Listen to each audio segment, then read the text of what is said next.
What's going on, everyone? Jack here from Half Chrome, and this is the Nano20 from Sub250. It is, yes, a less than 250 gram drone, actually a lot less. This thing's checking in about 40 grams without the battery.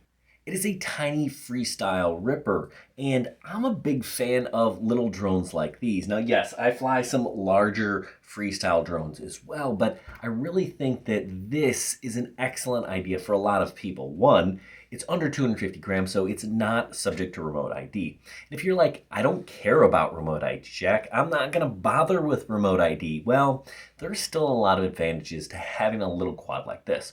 One, it's still a ton of fun to fly. Two, it's not nearly as noisy. And three, this thing with this frame, I think it's pretty darn near indestructible.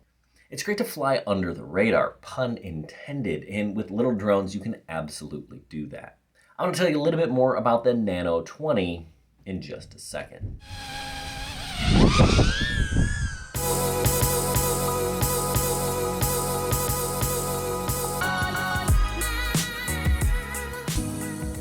So I have the analog version of the Nanofly20. They make an HD0 version as well as a walk snail. And the analog version is going to be both the cheapest and the lightest. Two things that are kind of important if you're flying little drones like this guy. Now these motors here are 1002 14,000 kV motors, and it's pushing these tri-blade 51mm props.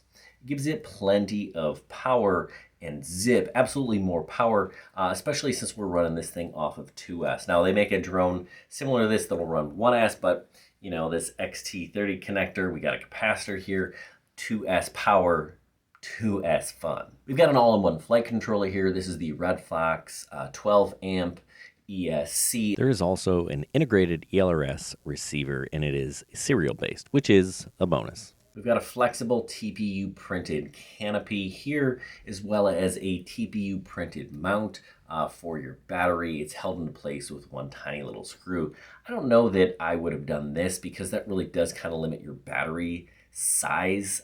They say 530 to 550, I think, 2S battery is what they recommend, but I kind of prefer just a battery strap because then, you know, if my battery's just a little bit too big for this, you know, I just strap it down, we're good to go. But that's an easy modification. Just take this off, run a battery strap in there, and you're good to go. Now I'm debating whether or not I give this to my son. He's been flying little micros. This is his go-to drone right now.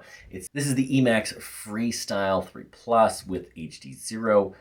So I don't know, it's hard to go back to analog if you're flying anything like HD0 or walk snail. But if you're not already doing that, analog is so much less expensive, and I have a hard time really recommending beginners start with an HD system just because of the cost factor. Really, you want to make sure that you like flying and you're stuck with this hobby before you start shelling out tons of cash. Anyway, I do like this as a backyard ripper. Take it to the park. You're not gonna cause a commotion like you would with one of those 5-inchers I got on the wall. This guy is affordable, it's fun, it's small, it's inconspicuous. I could keep going. There's so many things I like about this little drone. Now, if you're interested in one of these guys, check out the links down below. Yes, they are affiliate links, and that's how you can support the channel so we can keep making videos for you.